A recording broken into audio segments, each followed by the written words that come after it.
Thank you very much. First of all, I would like to thank the organizers for allowing me to give a talk at this exciting workshop. And I would like to also thank all of them for coming to this talk. So today I would like to talk about, roughly speaking, eigenvectors of tensors. So the purpose is twofold. The first one is to talk about eigenvectors of matrices, but from a commutative algebra point of view. And then the second part is going to be, my purpose of the second part is to introduce the concept of eigenvectors to tensors.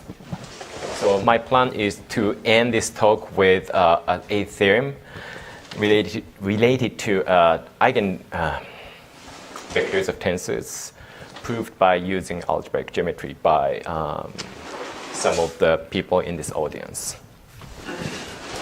Okay, so here's the notation I'm going to use through this talk. So let me start with the definition of eigenvector. So it sounds insulting to you, but let me anyway. So let's suppose you have an n by n matrix. So let's say A. And the non-zero vector V is called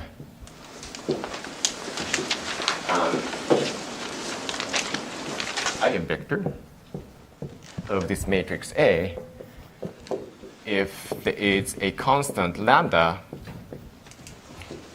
such that AV is equal to the scalar multiplication of this vector by lambda.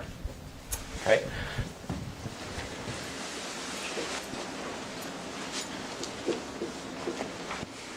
So that means A times V and V are parallel.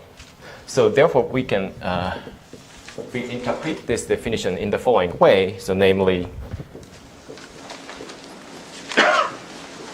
if you take the wedge product of these two vectors, this is going to be 0 in the second exterior part of V.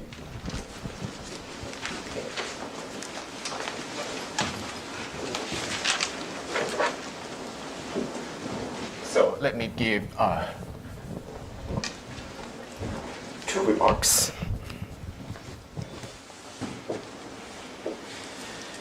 So the first remark is kind of obvious. So A V wedge V is equal to the zero vector for every vector sitting inside V if and only if A is a scalar multiplication, non-zero scalar multiplication of the identity matrix.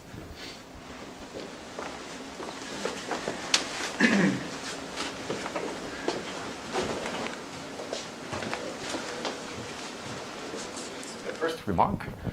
And the second remark is, so let's write I sub A for the ideal generated by the entries of AX wedge X. So this I sub A sits inside the polynomial ring C adjoint x0 up to xn minus 1, and x arrow denotes the vector of variables from x0 to xn minus 1.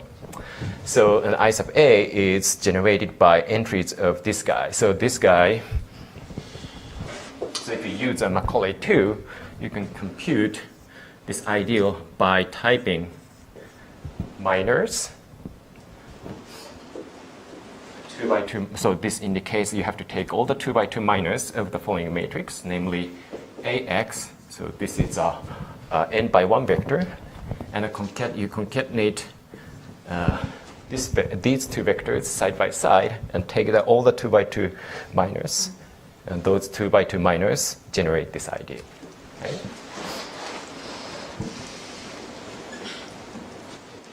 So, by definition, V is an eigenvector of the matrix A, if and only if the equivalence class of this non-zero vector V sits inside the projective, algebraic set defined by this I sub A.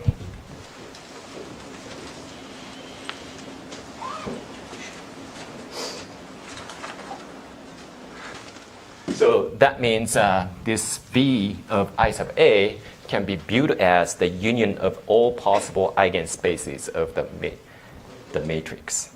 Okay. If A is diagonalizable,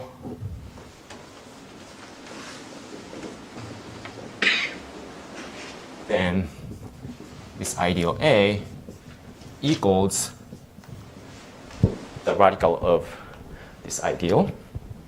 So if you use Macaulay 2, radical, and after that you have to write I sub A as an input. But these two conditions are actually equal, or equivalent. Okay.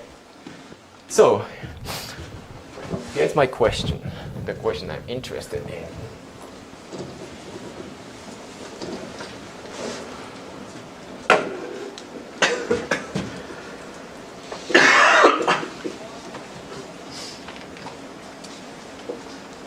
What can commutative algebra or algebraic geometry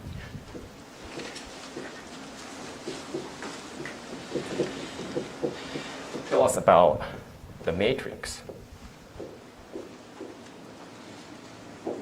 if it is not diagonalizable?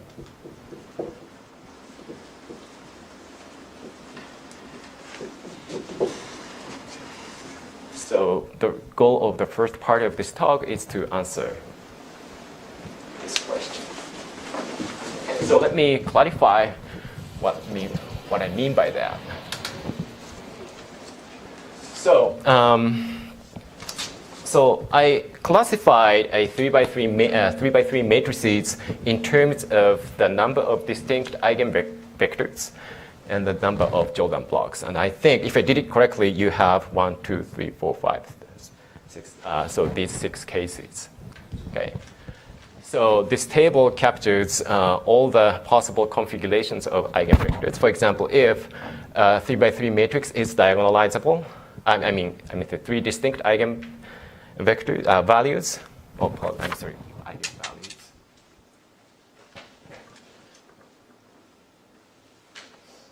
It is diagonalizable, and you have 3 distinct points, and these 3 points are not collinear.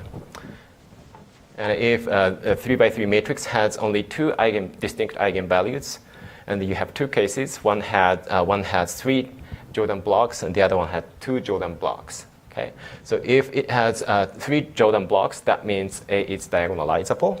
In this case, you get a point which corresponds to an eigenvector of one of the eigenvalues, and you have a line which corresponds to the eigenspace of another eigenvalue. Okay? But if it has only 2 Jordan blocks, you have a point, and you have some schemy stuff here.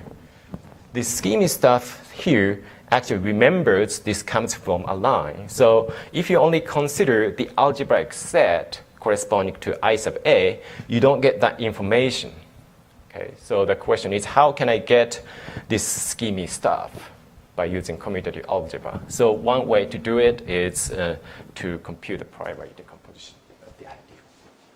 So I'm not going to talk about the remaining cases, but hopefully you understand what I'm going to do. So do you have questions so far? Okay, so how can I attack such a problem?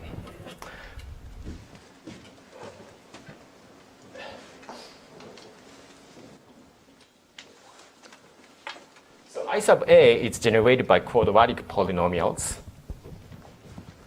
But if A is generic, and these 2 quadratic polynomials are not really friendly. Okay, so idea is to reduce this problem to the case where A is a Jordan matrix. So the question is, why can we do this? Excuse me. Here is one proposition.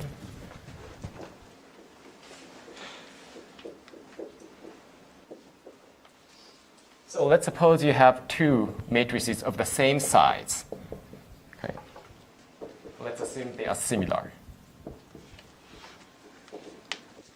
This means that it's an invertible matrix C such that B can be written as C inverse times A times C.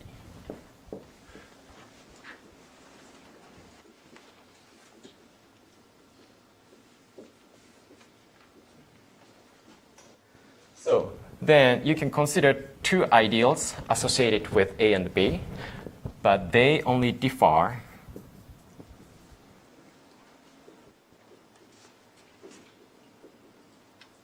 by the linear change of coordinates given by sending x to C times x. Okay. So that means if you have a matrix A, so a linear algebra, one of the linear algebra theorems tells us you can always reduce a matrix to a Jordan canonical form. Okay. So this proposition tells us, so we may assume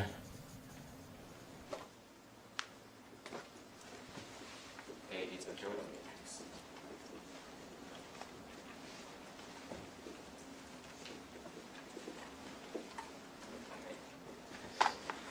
So now let's assume, let's write J sum lambda for a Jordan matrix with a single eigenvalue.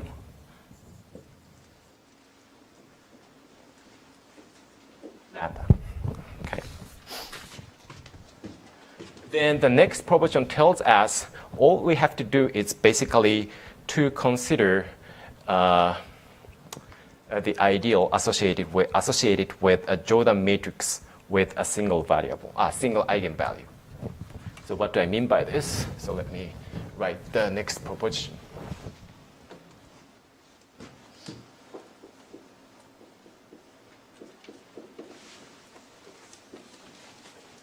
So let's pick two distinct complex numbers.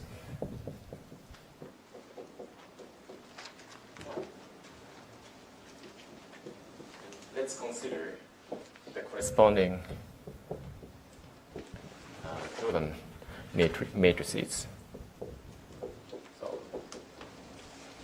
they might be of different sizes. And I'd like to consider the following polynomial ring.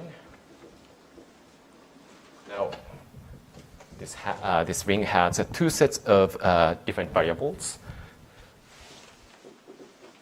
Y's.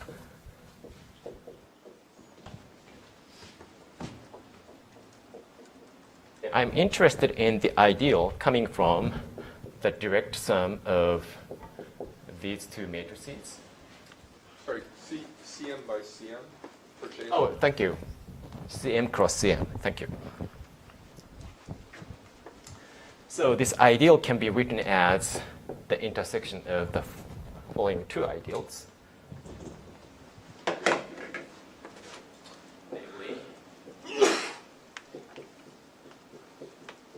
It's generated by this guy plus y's. The other guy, the other ideal, is generated by these quadratic polynomials plus x.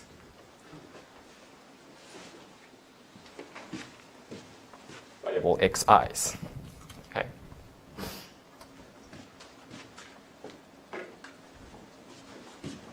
So let me discuss one example.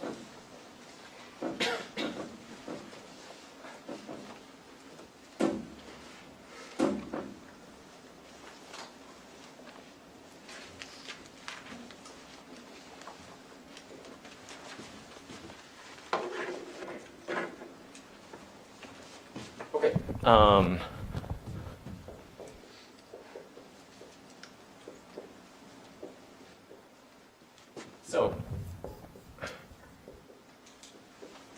I would like to consider a graph called a complete bipartite graph.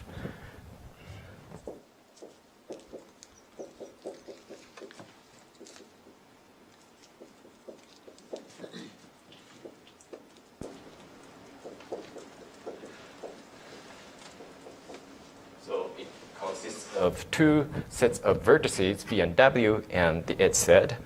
So V has M edge vertices, and W has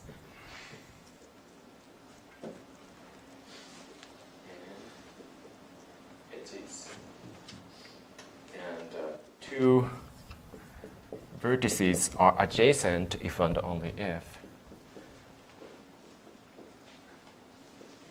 So one of them is V, the other one should be in W.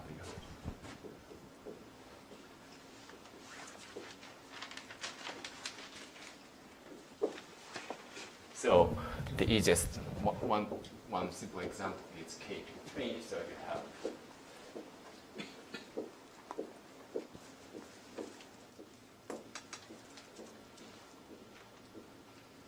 two sets of two vertex sets. One has two elements, and the other one has three elements.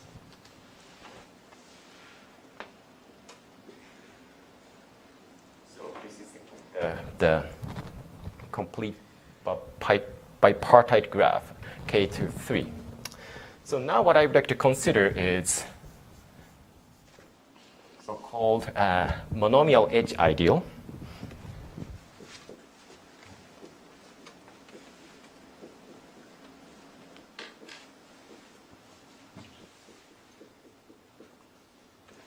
Meaning if VIWJ is an edge, then we consider XIYJ as a generator. So you have, for example, in this case, you have 6 such monomials, and those monomials generate the ideal.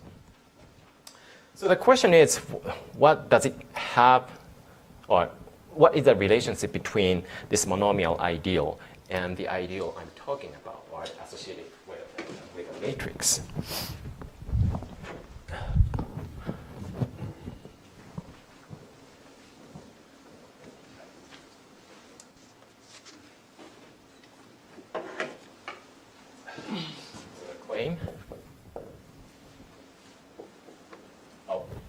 So let's consider two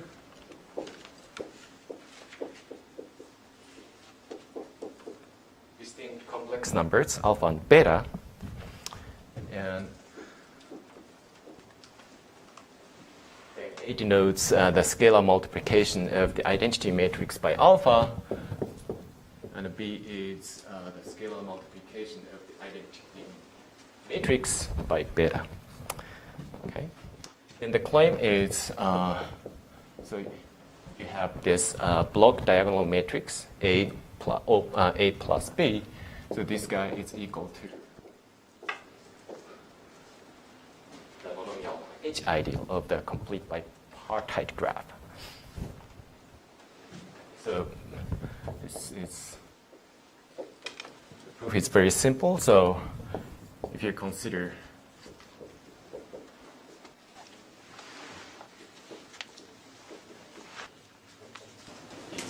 so they are both zero vectors. So that means the non-zero entries of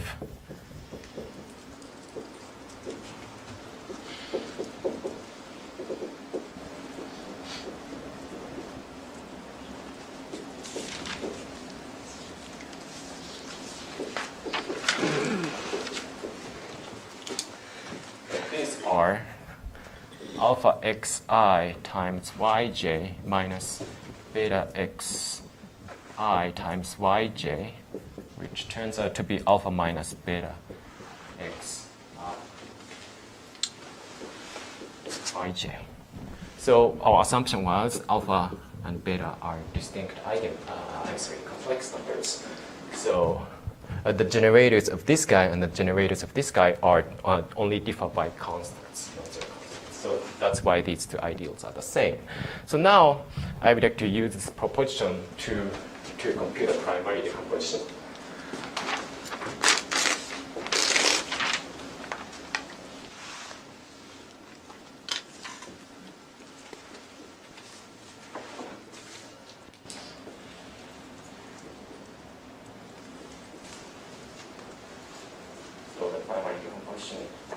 By using this proposition 2, it can be written as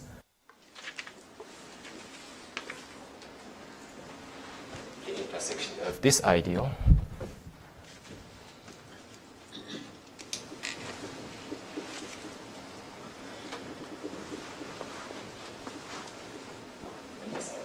but we know this is equal to 0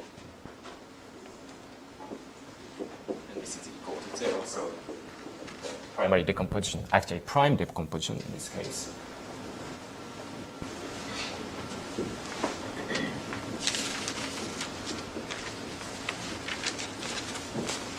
It's the intersection of these two prime ideals.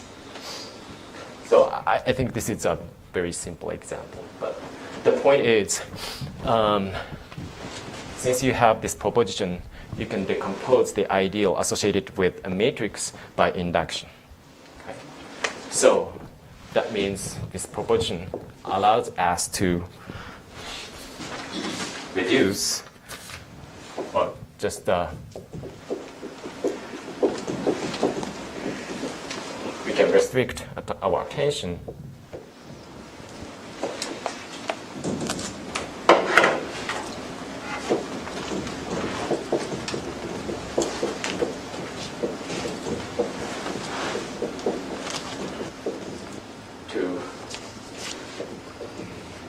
Jordan matrix with a single eigenvalue.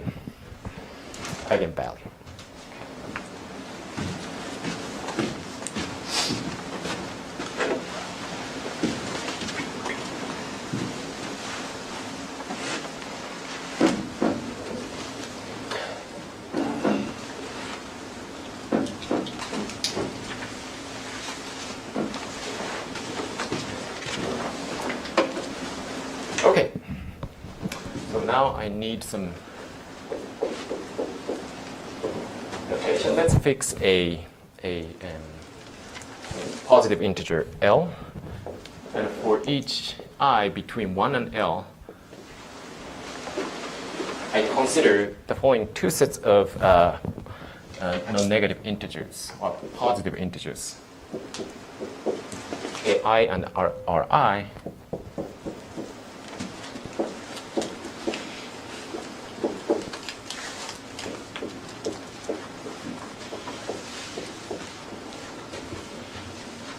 With this order. Okay. And J sub lambda comma Ri is a Jordan block of size Ri. That means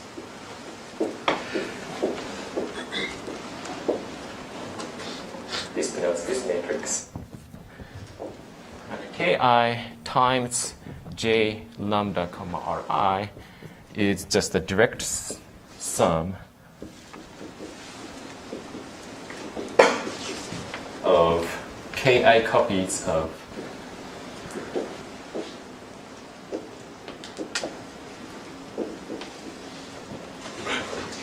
the Jordan blocks of the same size. Okay. Then Jordan matrix with a single eigenvalue can be written as follows.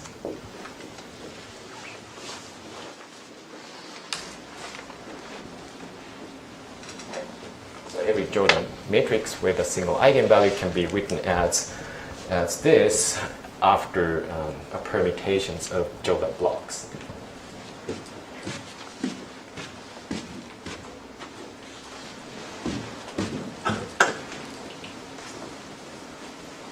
question is, what can we say about this Jordan matrix using commutative algebra?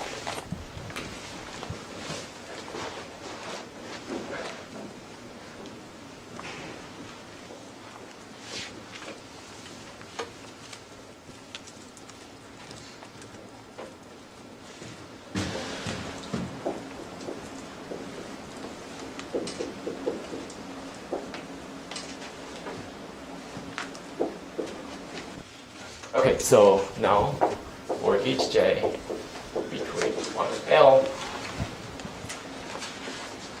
that is ideal I sub j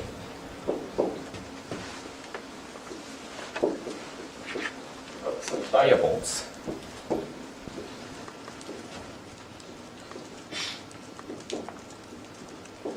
such that lambda, this is the ideal we are interested in, can be written as the intersection of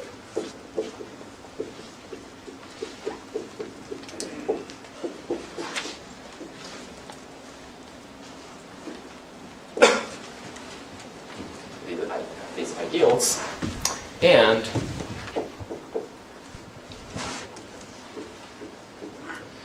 the Hilbert polynomial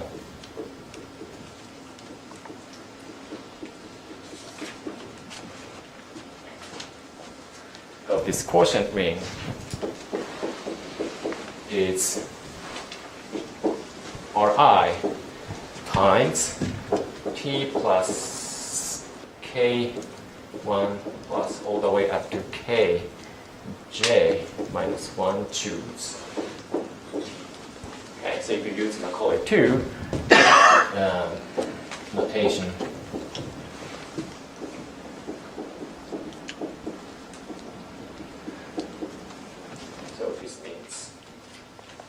polynomial of the projective space of these sides times Rj. Okay. So I think I told two lies in the abstract. I said, so I'm going to talk about the primary decomposition, and I was not able to prove this is a primary decomposition, but this is kind of approximation of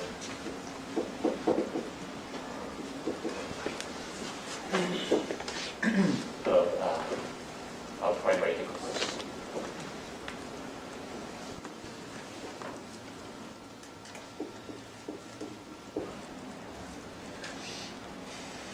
And so since I don't know, I didn't tell you how to pick variables, I'm going to tell you how to do it in the following example.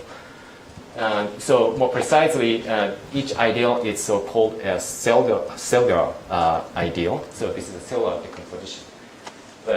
Thomas Cal and I are trying to prove each ideal is a primary ideal. So this is still a work in progress. But I think the point is, if you're able to find this decomposition, you can recover the information about Jordan canonical forms, meaning, for example, you can find, so if you compute the decomposition, the number of decomposition tells you the number of different sizes of Jordan blocks. Okay? And each size can be obtained as the degree. Okay? And then each Hilbert polynomial contains linear equations of k1 up to kl. So you have n linear equations in n variables, and all you have to do is to solve this system to get k1 through kl.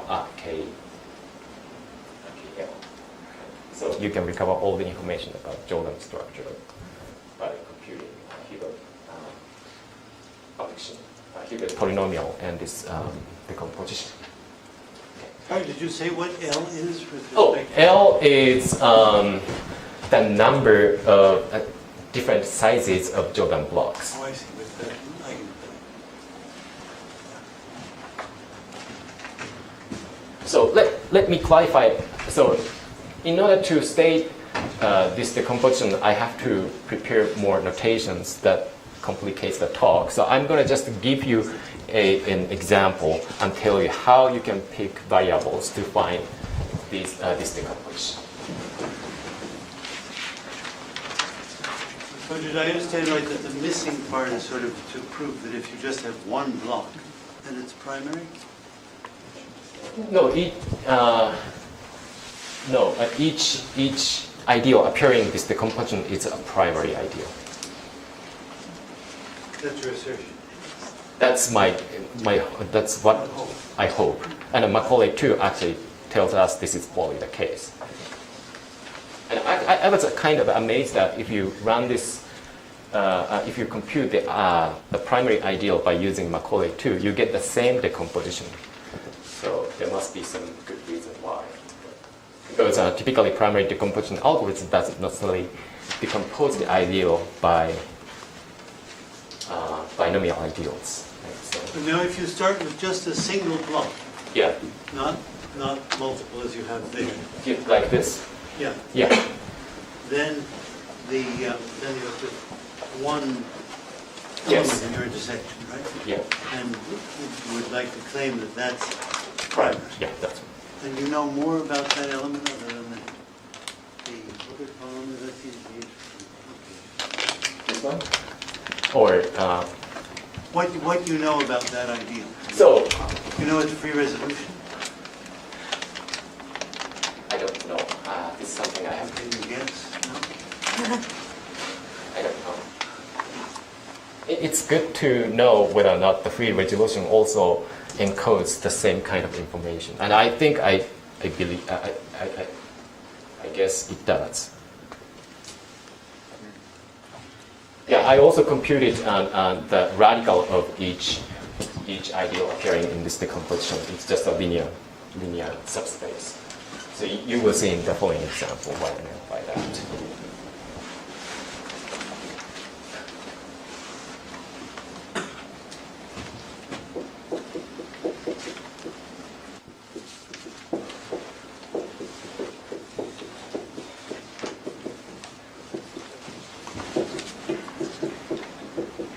So let's consider this case. So it has 3 Jordan blocks. Oh, I'm sorry, this is 4. So the first one has sides 4, the second one has sides 3, and so forth. And our ring is C adjoint x0 at x8. So what I would like to do in this example is how you can define this ij. Okay, in this case, you have 3, so I1 through I3.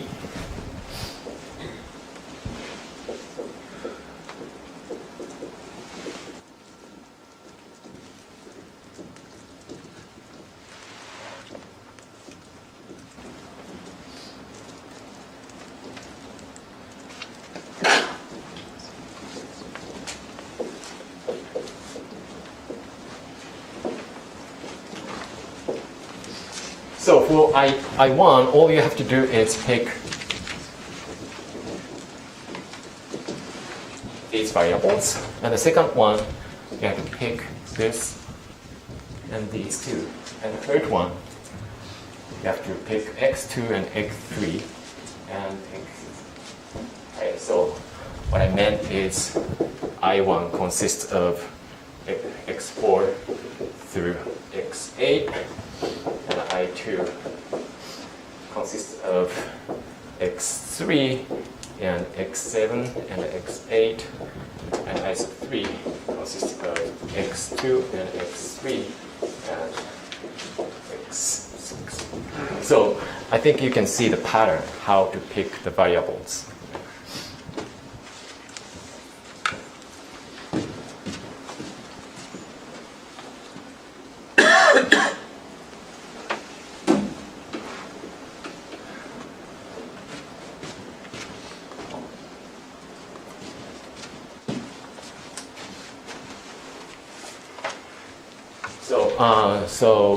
So the bottom line was commutative algebra tells us something about the Jordan structure of the matrix.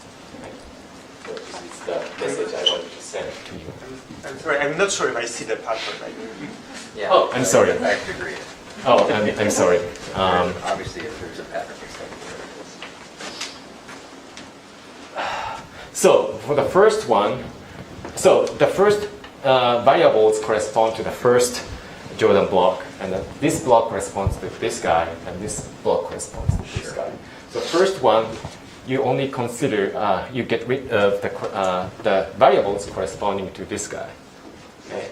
And throw in all the remaining variables in I1. So that's probably easy, right? So next one, you throw in. So you only consider the variables correspond to the third one. So that means these two, plus the last variable of the first group. Why only the last one? What? Why is only the last one? It just isn't. It just is. Yeah. And the last one. No, yeah, why do you not also throw in x0, x1, x2 into group 2? Is the question.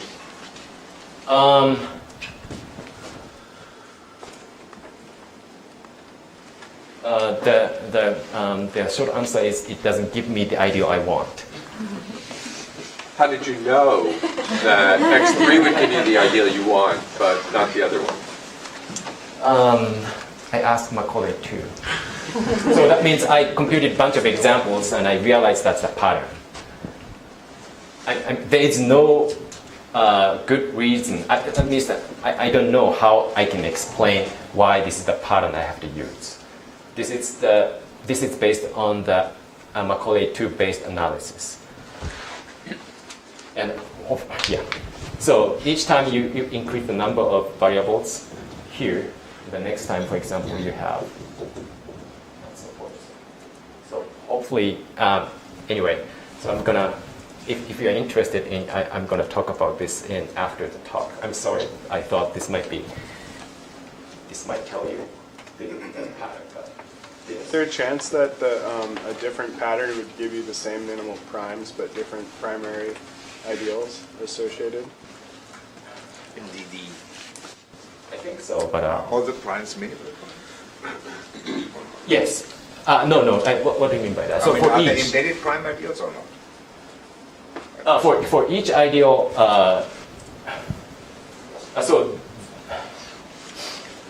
I mean, these are embedded primes, the first one and the second one.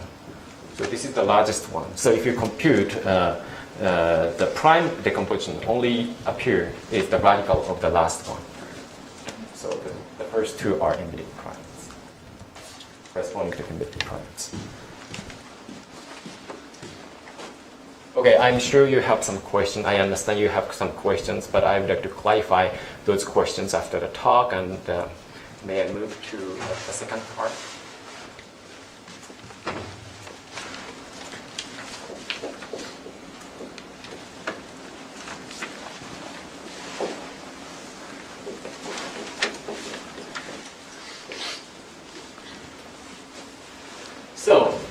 So I talked about eigenvectors of matrices. The purpose of the second part is to show you how you can extend the concept of eigenvector of a matrix to an eigenvector of a tensor. So the definition looks a little scary, but I'm going to talk about a few examples. Hopefully that clarifies the definition.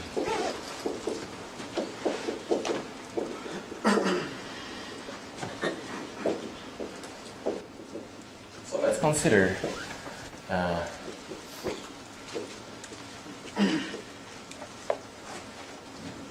element of the tensor product of d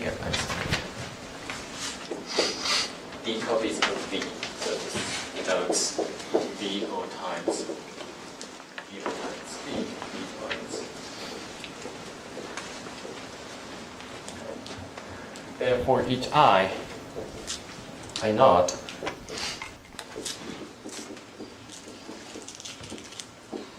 find an element of V all times SD minus 1 V star. So SD minus 1 V star is the dual of V. So this is just D minus first symmetric part of V star. So this can also be viewed as the set of linear transformation from SD minus 1 V.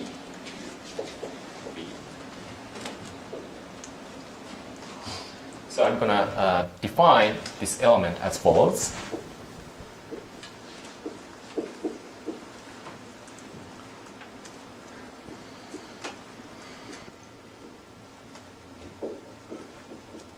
I0 component of this guy is equal to the following polynomial.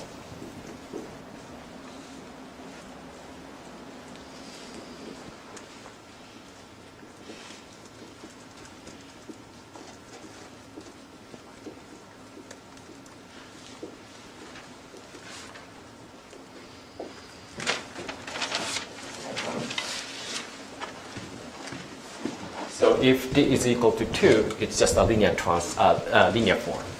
Okay. That corresponds to AX. This is kind of a generalization of AX. And here's the definition of a tensor eigenvector.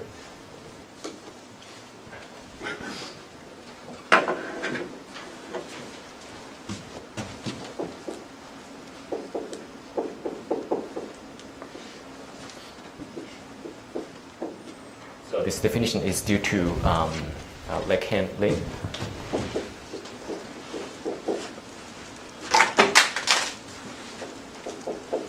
So a non-zero vector V in the vector space V is called an eigenvector of T if the equivalence class containing this V sits inside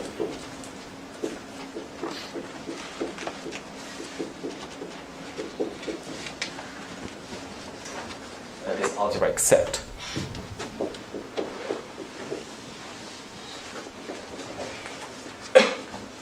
So the notation might look a little scary. So let's discuss one example to gain more understanding of the definition.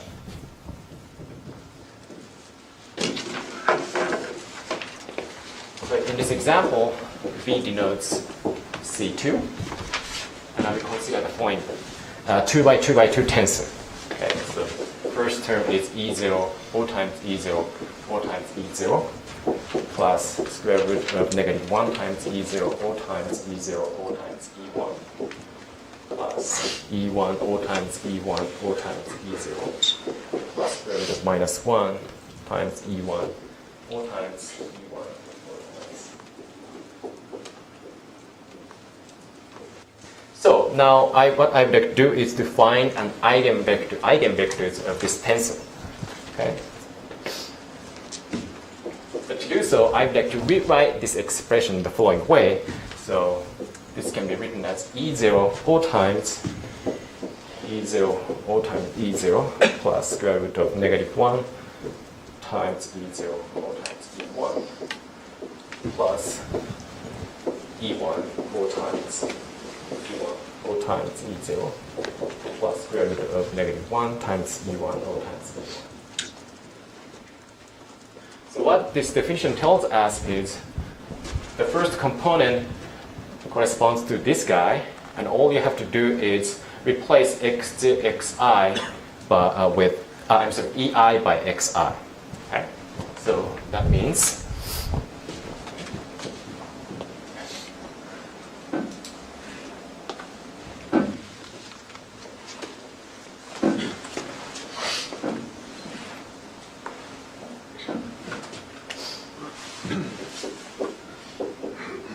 tx2 is equal to x0 squared, which corresponds to E0 O times E0, plus square root of -1 times x0 x1. That corresponds to negative square root of 1 times E0 O times E1. Okay. So likewise, the second component is going to be x0 x1 plus square root of -1 times x1 squared. So I think this example is related to the first exercise problem of the problem set. So if you have some questions, please do not hesitate and just ask. Do you understand what we are doing?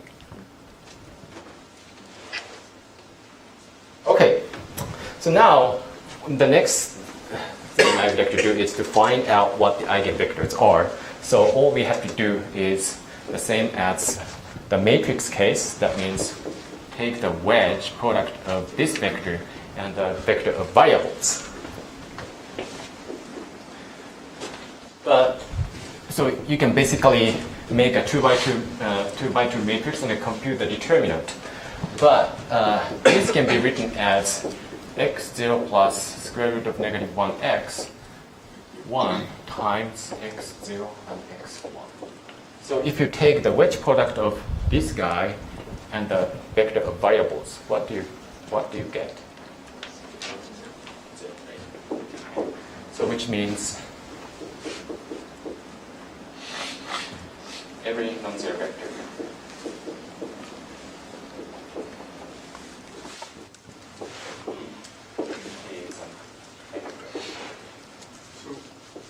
Maybe it'd be better for this definition to call this like a one eigenvector, because depending on where you're doing the contracting. So you're contracting in slots 2 up to D, right? In the first thing? This one? No, the other panel. Nope, third panel, yeah. Oh, okay. Yeah, so you're contracting in slots 2 up to D, and then wedging to get a vector in the first slot. But if you contract in some other set, since you're not dealing with symmetric, you could end up with different set of eigenvectors. Yeah, probably. So I certainly understand what you're saying.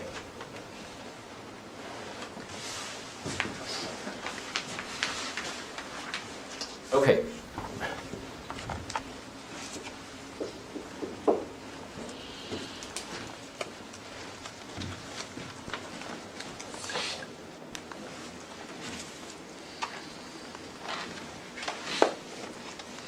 Okay, so now, we are identifying V and its dual by using the standard basis and its dual basis.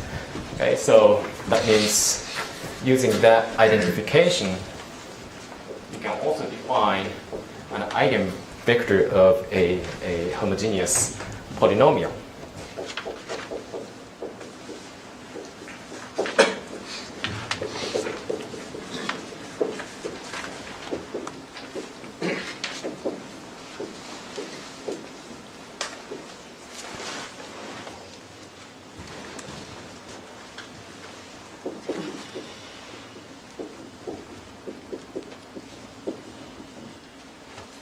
Namely, V, so I.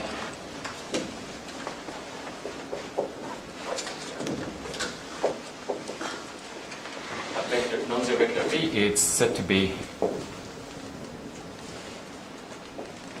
eigenvector of F, if and only if vector sits inside the zero set of the form set of polynomials.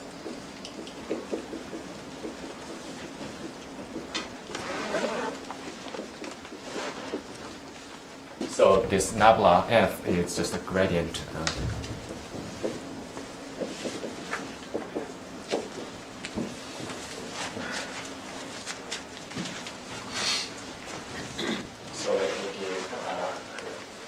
I have 10 minutes, so let me give at least one example.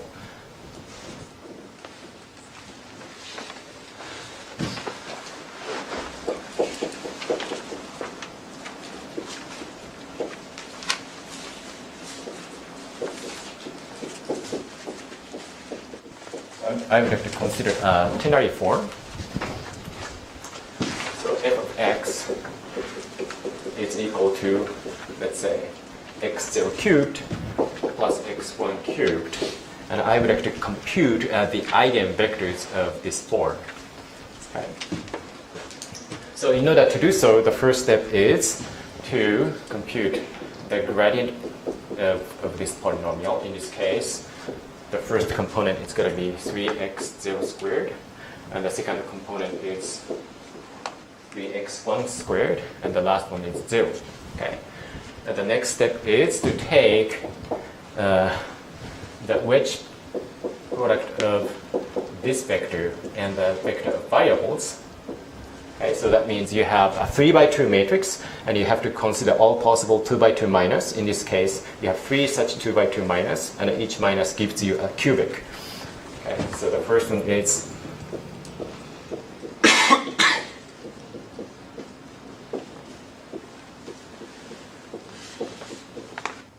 this binomial. The second one and the third one are just monomials.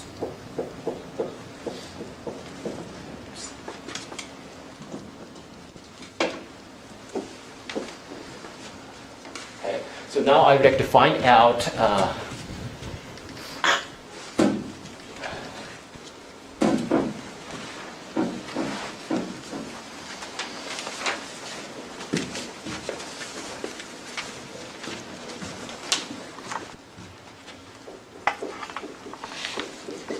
ideal associated with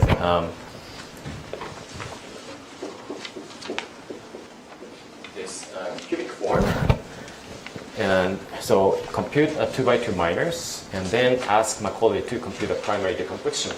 Then you will get x0 squared, x1 squared, x0, x2, x1, x2.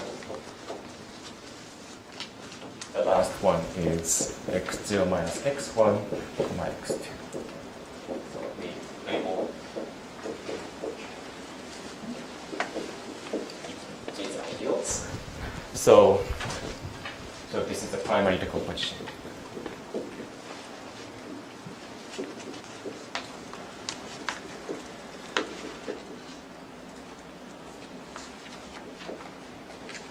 So this gives you the following configuration.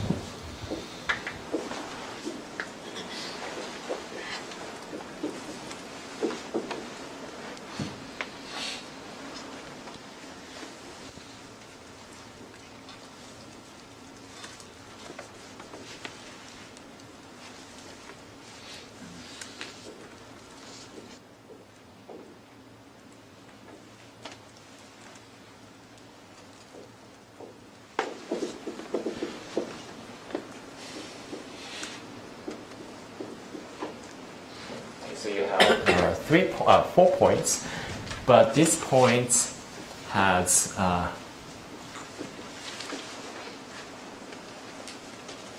degree 4.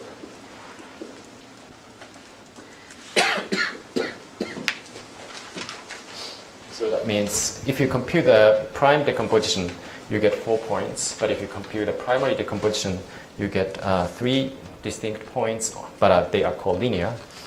Plus 1 distinguished point, which can be viewed as a support of the scheme of length 4. So let me give one more example.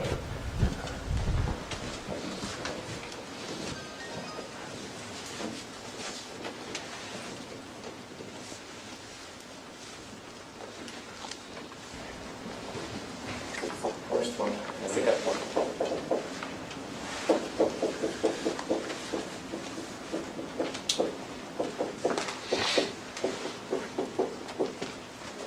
Now let's consider x0 cubed plus x1 cubed plus x2 cubed. Then the gradient of this polynomial is 3x0 squared, and 3x1 squared, and 3x2 squared. And let's compute the ideal associated with this tensor, cubic form. Then I'm not going to write down the primary decomposition, but I'm going to write down the corresponding configuration of eigenvectors, which is kind of beautiful.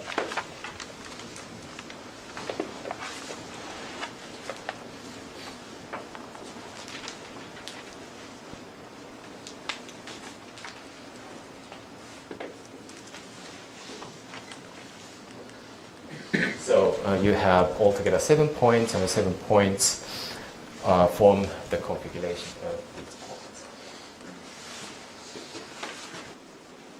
And so this type of a symmetric tensor is called orthogonally decomposable symmetric tensor.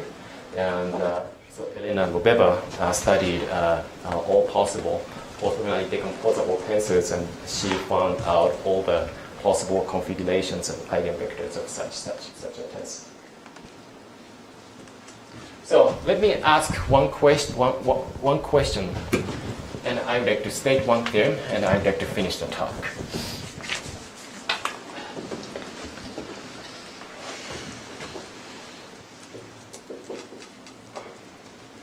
So the question is, what is the number of eigenvectors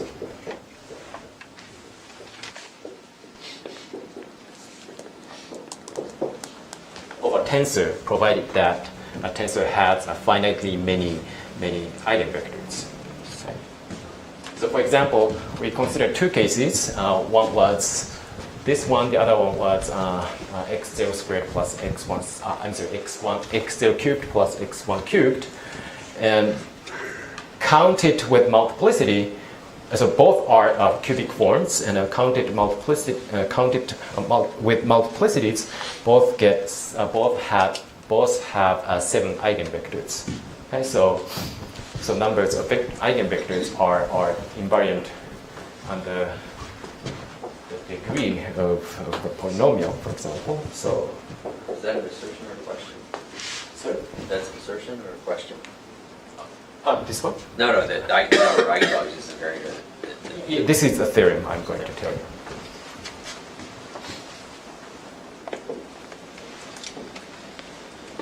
So this theorem is due to Dustin Cartwright.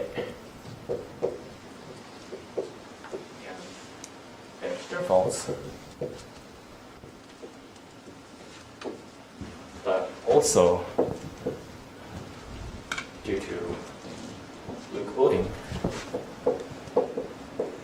and Jojo Tabiai.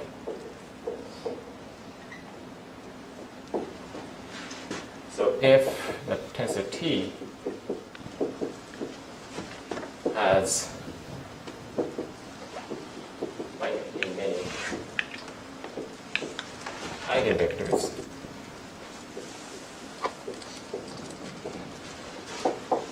then the number of eigenvectors, both counted with multiplicity,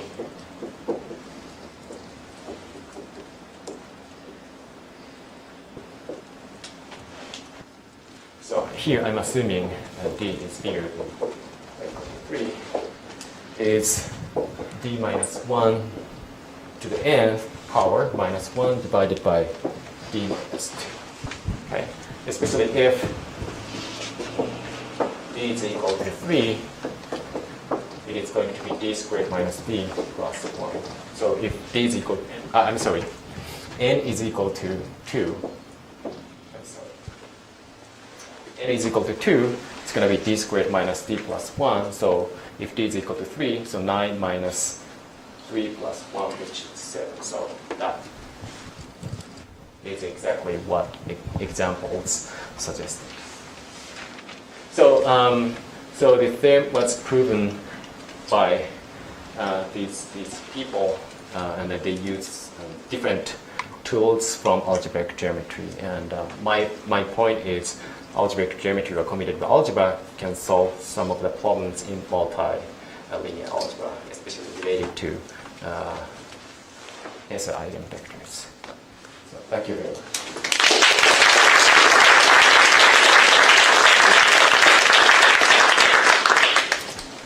Questions for you?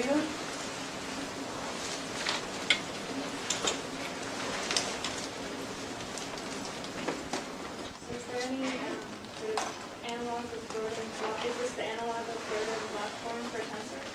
I don't know. So Jordan block, so the structure or information about Jordan block can be captured by looking at multiplicative structure of the scheme corresponding to matrix. So my hope is we can do the same thing. But on the other hand, there are different kinds of concepts of eigentensors, and I don't know which concepts we can use to say something like this. So, yeah. That answers your question.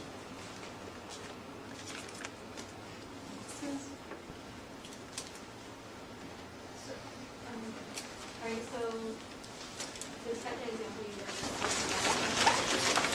So when you look at the primary decomposition of all these Fermat hypersurfaces, do you see a pattern in the primary decomposition of I of F? At the pattern? So in the second example, I'm guessing that you know what the primary decomposition of I of F is, right? Did you compute the primary decomposition? Yeah. Yeah, for those examples, yeah. Yeah. And so if I look at all the Fermat hypersurfaces, right, if I look at now x naught to the fourth plus x1 to the fourth plus x2 to the fourth, does the decomposition of I of F have a similar pattern? Yeah, that's Okay. what Elena Oh, did. okay. Oh, okay. Especially if the polynomial can be written as so-called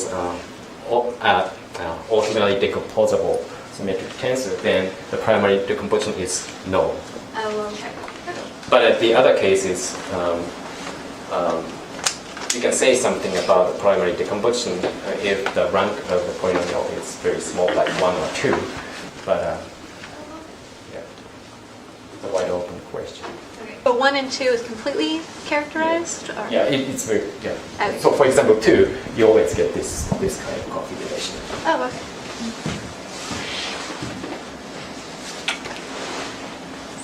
No more questions. Let's thank you again.